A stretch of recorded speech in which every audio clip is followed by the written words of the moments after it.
అప్పుగా తెచ్చావా? నీ చేతి బంగారు గాజులు తాకిట్టు పెట్టా? అది కాదండి. పర్వాలేదు, చెప్పు అన్నపూర్ణ. నీ చేతి బంగారు గాజుల్ని అమ్మేశావు కదూ? గాజులదే ఉందండి, కావాలంటే మళ్ళీ చేయించుకోవచ్చు. కానీ లల్లి చదువు మధ్యలో ఆగిపోతే అందుకే. ఒక్కోసారి మా మగాళ్ళ కంటే మీ ఆడవాళ్ళే ధనవంతులు అనిపిస్తారు. మోజుపడి మరి బంగారు నగలు చేయించుకునేది ఇలాంటి అవసరాలను ఆదుకోవడానికే కదూ. ఏమండి, నా మనవరాల కంటే నాకేదీ ఎక్కువ కాదు. పెళ్ళండి. ఈ డబ్బు తీసుకెళ్ళి లల్లి స్కూల్ ఫీజు మొత్తం కట్టేయండి. అలాగే అన్నపూర్ణ. లల్లి గొప్ప గొప్ప చదువులు చదవాలని అర్చన ఎంతగానో ఆశపడింది. తన ఆశ నెరవేర్చడానికైనా సరే ఫీజు మొత్తం కట్టేస్తాను. లల్లి కళ్ళల్లో ఉన్న తృప్తిని తనివి తీరా చూసుకుంటాను.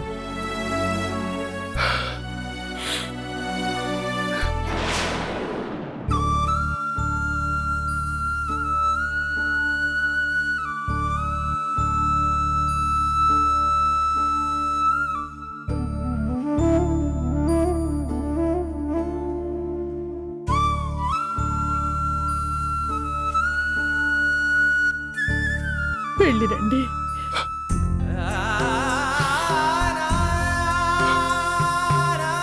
అలాగే అలాగే అన్నపూర్ణ.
రామ్, ఏంటిక్కడ ఇలా ఒంటరిగా నిలబడ్డావు? ఏం లేదు. ఏమీ లేకపోతే నీ కళ్ళల్లో ఆ తడేంటి? చెప్పు రామ్, ఏదైనా ప్రాబ్లమా?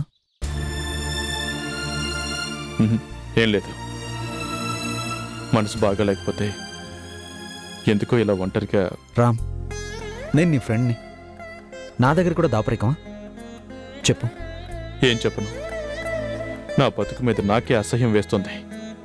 ఒక్కోసారి చచ్చిపోవాలనిపిస్తుంది. తప్పు. చావు ఏ సమస్యకి పరిష్కారం కాదు. బతుకుండి ప్రయోజనం లేనప్పుడు చచ్చిపోతే మాత్రం తప్పేంటి? రామ్, నీ బాధ నాకు అర్థమైంది. తొందరపడి నువ్వు తప్పు చేసినా నీ తప్పు నువ్వు తెలుసుకున్నావు. అదిగో ఆ చెట్టును చూడు, ఎలా నిటారుగా నిలబడుందో.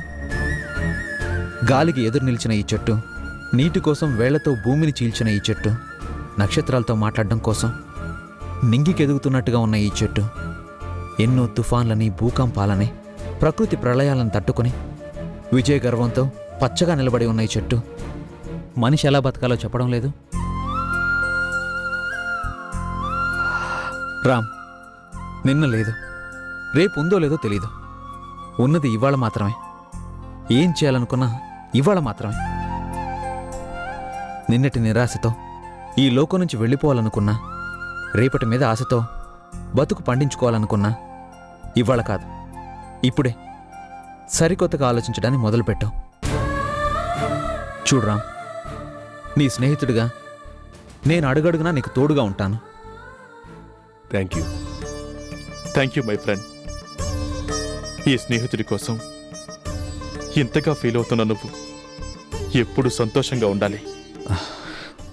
రామ్, నా సంతోషం అంతా స్వప్న చేతిలోనే ఉంది. తను ఎస్ అని ఒక్క మాట చెప్తే ఇక నా జీవితంలో లేదు అనే మాటే ఉండదు. ఎస్ అని చెప్తానా? అంటే ఇప్పటిదాకా నువ్వు నీ ప్రేమ గురించి తనతో చెప్పలేదా? మ్హూ. చెప్పలేదు. అర్థమైంది కళ్యాణ్. మనసులో ఇష్టం ఉన్నా ఆడపిల్ల ఎప్పుడూ బయటపడదు. మగాడే చొరవని చూపించాలి. ప్రేమ విషయంలో డొంక తిరుగుడు పనికిరాదు. స్ట్రైట్గా అడిగేయడమే. అమ్మో, తనను చూస్తూ అడగాలంటే నాకు అదేదో ఇదిగా ఉంటుంది. ఫేస్ టు ఫేస్ అడగలేకపోతే ఫోన్ చేసి మాట్లాడే. ఫోన్లోనా? ఫోన్లోనే డాక్టరు. ఏది నీ మొబైల్ ఇవ్వు. మీ ఇంటి ఫోన్ నెంబర్ చెప్పు. రామ్, ఏం పర్వాలేదు, నా చేత్తో లైన్ కల్పిస్తాను. నువ్వు మాట్లాడి లైన్ క్లియర్ చేసుకో. ఇవాళ వద్దు, ఇంకెప్పుడైనా. హలో, ఇప్పుడేగా నాకు చెప్పావు నిన్న లేదు రేపు వస్తుందో తెలీదు, ఉన్నది ఇవ్వాలి అని. చెప్పండి సార్. తప్పదా? తప్పదు. నెంబర్ చెప్పు. 237.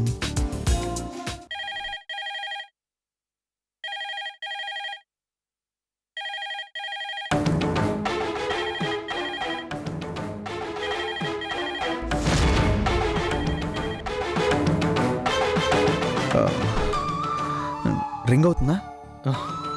అంత టెన్షన్ ఎందుకు, ఉండు.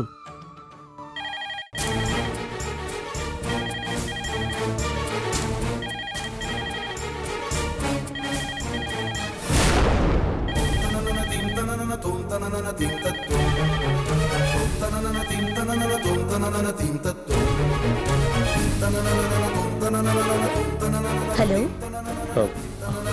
కళ్యాణ్, స్వప్న అనుకుంటాను. మాట్లాడు. హలో, మాట్లాడు. ఎవరు ఎవరు మాట్లాడుతున్నారు? మాట్లాడు. జవాబు చెప్పరే. ఎవరండి? స్వప్న, ఎవరమ్మా? తెలీదా ఆంటీ? ఎవరు అంటే జవాబు చెప్పడం లేదు. ఏది ఇలా ఇవ్వు. హలో,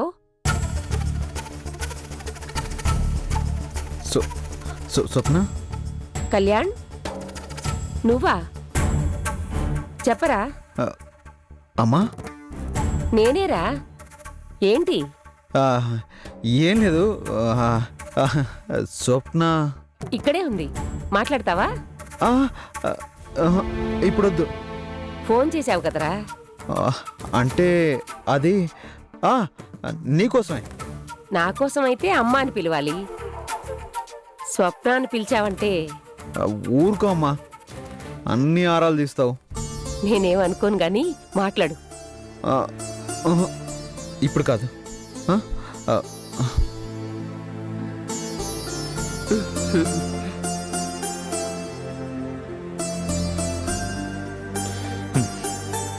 ధైర్యం ఎదుటి వాళ్ళకి చెప్పడానికి మాత్రమే కాదు డాక్టరు, మనకు కూడా ఉండాలి.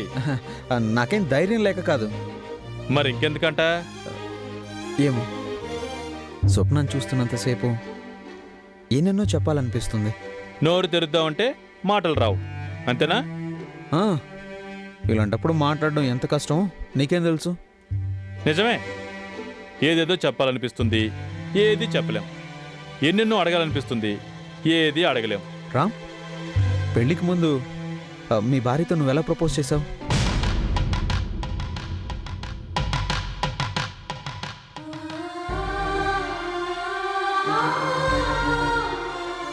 చెప్పు రామ్. వద్దు కళ్యాణ్, ఆ దేవతను తలుచుకున్నప్పుడల్లా నేనెంతటి రాక్షసున్నో గుర్తుకొస్తుంది. వద్దు. అది కాదు రామ్. కళ్యాణ్, దయచేసి నన్ను ఏం అడగొద్దు ప్లీజ్.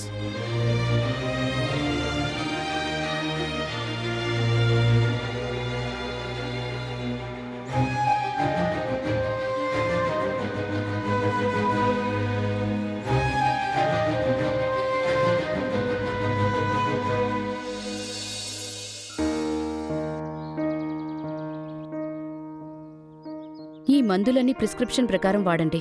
ఉమ్, మీ వారికి ఏం కాదు, తగ్గిపోతుంది.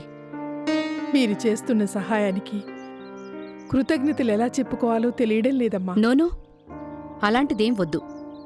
ఇది చారిటీ హాస్పిటల్ కాకపోయినా అవసరంలో ఉన్న వాళ్ళని ఆదుకోవాలన్నదే డాక్టర్ కళ్యాణ్ బాబు గారి ఆశయం.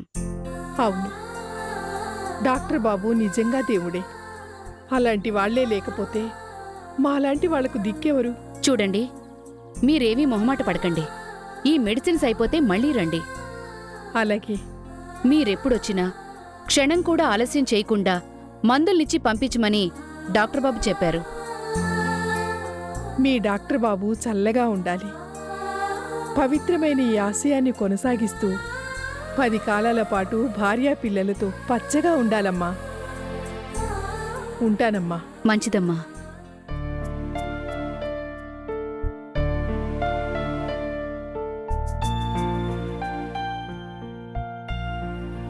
ఏమోనే, వాళ్ళేమనుకుంటారు వీళ్ళేమనుకుంటారని ఆలోచిస్తూ కూర్చుంటే ఏమీ లాభం లేదు.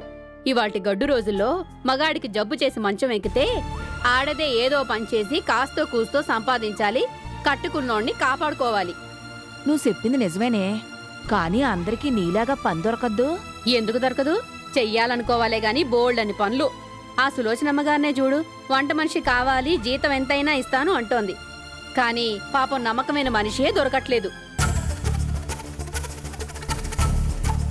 పనిలేక కొంతమంది, పని మనుషులు దొరక కొంతమంది ఇబ్బంది పడుతున్నారు.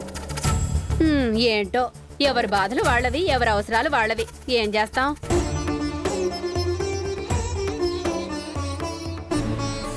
ఏమ్మా, ఎవరికో వంట మనిషి కావాలి అనుకుంటుంటే విన్నాను.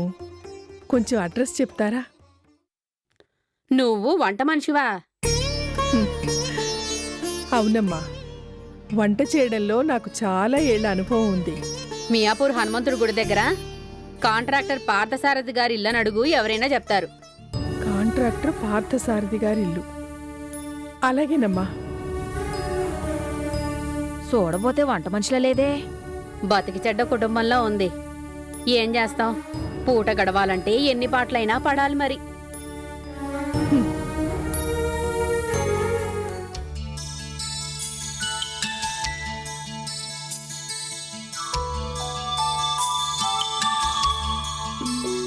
స్వప్న, ఐస్ క్రీంకి జీవితానికి ఎంతో దగ్గర పోలికుంది. రెండింటినీ కరిగిపోకముందే ఎంజాయ్ చేయాలి. తెలుసు కదా, మరింకెందుకు ఆలస్యం? దేని గురించి నువ్వు మాట్లాడేది? నీ జీవితం గురించి. కొత్తగా ఆలోచించడానికే ఉంది. నేను ఓ అనాథని. ఇదిగో, ఇలా మాట్లాడితేనే నాకు కోపం వచ్చేది. అనాథట అనాథ. ఇదివరకేమో కాని ఇప్పుడు మాత్రం నువ్వు అనాథవి కానే కాదు. కాక నాకెవరున్నారు? అమ్మ, నాన్న, తోడబుట్టిన వాళ్ళ. నువ్వు తప్ప ఈ లోకంలో నాకింకెవ్వరూ లేరు. ఎందుకు లేరు? అందరూ ఉంటారు, నువ్వు కావాలనుకుంటే. సౌందర్య, అదే నిన్నభిమానంగా ఆదరించే శారదాంటీ, ఇంకా నిన్నభిమానంగా చూసుకునే కళ్యాణ్ గారు. సౌందర్య. సౌందర్యనే. నిన్ను నా ప్రాణం కన్నా ఎక్కువగా చూసుకునే నీ ఫ్రెండ్నే అడుగుతున్నాను. చెప్పు, ఇంకా ఎన్నాళ్ళీ దాగుడు మూతలు? దాగుడు మూతలేంటి? దాగుడు మూతలు కాకపోతే బయటపడకపోవడాలు. అంటే? అంటే ఇష్టం ఉన్నా గుండెల్లోపలే దాచిపెట్టుకోవడం. నువ్వు ఏమంటున్నావు నాకు అర్థం కావట్లేదు. సరే అయితే డైరెక్ట్గా అడిగేస్తాను, చెప్పు. ఎప్పుడోకే చెప్తావు? ఓకే చెప్పడమా? దేనికి? ప్రేమకి, కళ్యాణ్ గారితో నీ పెళ్లికి. సౌందర్య, నువ్వేం మాట్లాడుతున్నావు నీకు తెలుస్తోందా? నాకు బాగానే తెలుస్తోంది, కానీ నీకే, కళ్యాణ్ గారికి నీ మీదున్నిష్టం గురించి తెలియటం లేదు. సౌందర్య, ఆపు. తప్పు.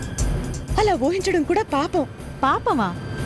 ప్రేమించడం పాపమూ కాదు, శాపమూ కాదు, నేరమూ కాదు. సౌందర్య, చెప్పవే, ఇంకా నీ మనసుని నువ్వే ఎందుకు మోసం చేసుకుంటున్నావు?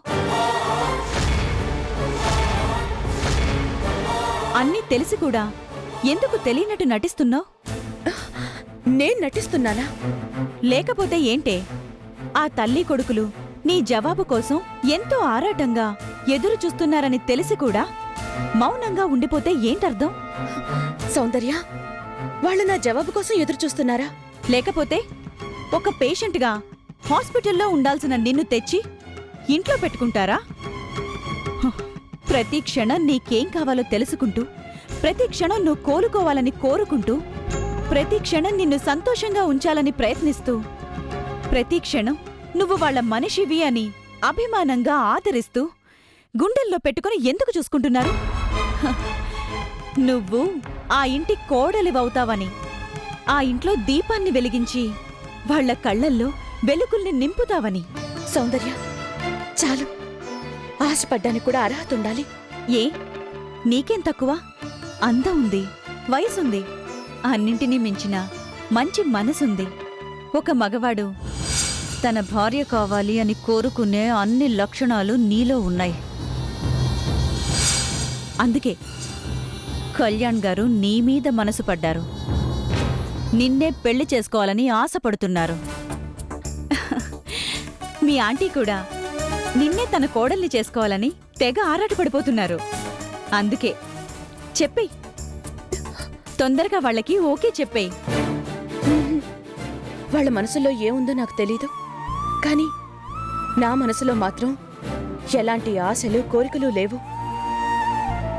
నన్ను ఆదరిస్తున్న వాళ్ల పట్ల అభిమానం తప్ప. స్వప్న, మూర్ఖంగా మాట్లాడుకో. ఊహించని స్వర్గం నీ కళ్ల ముందే ఉంది. అదృష్ట దేవత రా రా అని పిలుస్తోంది. శారద లాంటి అత్తగారు, కళ్యాణ్ గారి లాంటి భర్త. సౌందర్య, వద్దు, ఇంకేం చెప్పొద్దు. దయచేసి నీ మాటలతో నా మనసు మార్చాలని ప్రయత్నించొద్దు.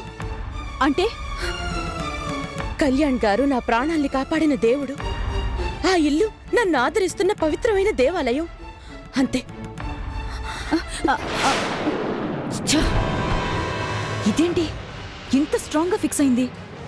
దీన్ని ఎలాగైనా ఒప్పిస్తానని ఆంటీకి మాట కూడా ఇచ్చాను. ఏం చెయ్యాలి?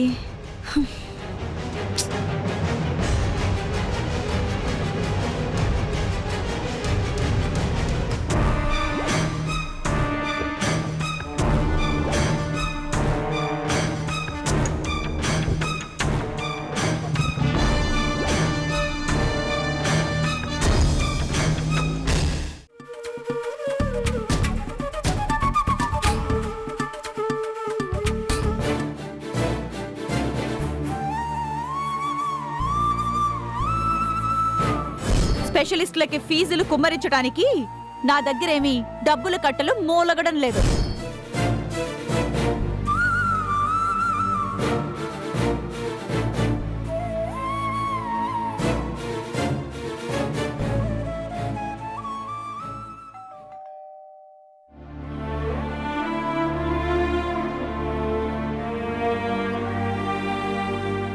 ఎవరు కావాలండి?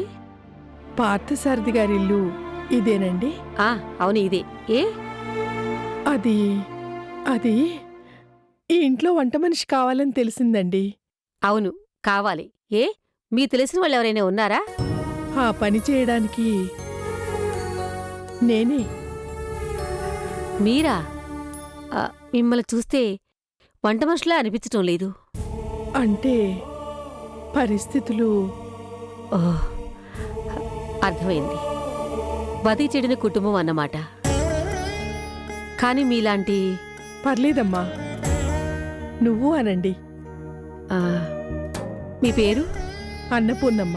చూడు అన్నపూర్ణ, నేను చేసుకోలేకే వంట మనిషిని పెట్టుకోవాలనుకున్నాను. కాకపోతే నిన్ను చూస్తుంటే ఇలాంటి పనులు నీకు అలవాటున్నట్టు అనిపించటం లేదు. మరి నువ్వు... చేస్తానమ్మా, తప్పకుండా చేస్తాను. మీరే పని చెప్పినా శుభ్రంగా చేస్తాను. చాలా ఇబ్బందుల్లో ఉన్నావమ్మా. ఈ పనిస్తే మీరు చాలా సాయం చేసిన వాళ్ళవుతారు. సరే రండి, వంటలు చూపిస్తాను. అలాగేనమ్మా, రండి. ఓకే ఓకే, నేను మినిస్టర్ గారితో మాట్లాడాను. ఈ కాంట్రాక్ట్ కూడా తప్పకుండా మనకే. వాడు మనకు పోటీగా టెండర్ వేస్తాడా? పుచ్చం లేచిపోద్దని చెప్పాడికి. మా వారు, నువ్వేం కంగారు పడకు. ఆయనకి కాస్త కోపం ఎక్కువ. అన్నపూర్ణ, ఇంట్లో ఉండేది మేము ముగ్గురమే, మా వారు, నేను, మా అమ్మాయి. ఇప్పుడు చూసావుగా, ఆయన గారికి మళ్ళీ నా కూతురు కూడా కాస్త కోపం ఎక్కువ. ఏదైనా పొరపాటు వస్తే వెనక ముందు చూడకుండా ఎవరినైనా సరే తిట్టేస్తుంది. అందుకే ముందే చెబుతున్నా, నువ్వే కాస్త ఓర్చుకోవాలి, సర్దుకుపోవాలి. అలాగేనమ్మా. మరో విషయం, నాకేదైనా పర్వాలేదు కానీ ఆ తండ్రి కూతుళ్ళిద్దరికి మాత్రం పొద్దున్నే టిఫిన్ కూడా ఎవరి ఛాయిస్ ప్రకారం వాళ్ళకి చేసి పెట్టాలి. పొరపాటును కూడా సర్దుకోరు. అర్థమైందమ్మా. మరి జీతం? మీ ఇష్టమమ్మా. మీకెంత ఇవ్వాలనిపిస్తే అంతే ఇవ్వండి. సర్లే, నీ కష్టం నాకెందుకు, చాలా ఇబ్బందులు ఉందనన్నావు కాబట్టి నెలకి 3000 జీతం ఇస్తాను. 3000 అంటే రోజుకు 100 అన్నమాట. అలాగేనమ్మా.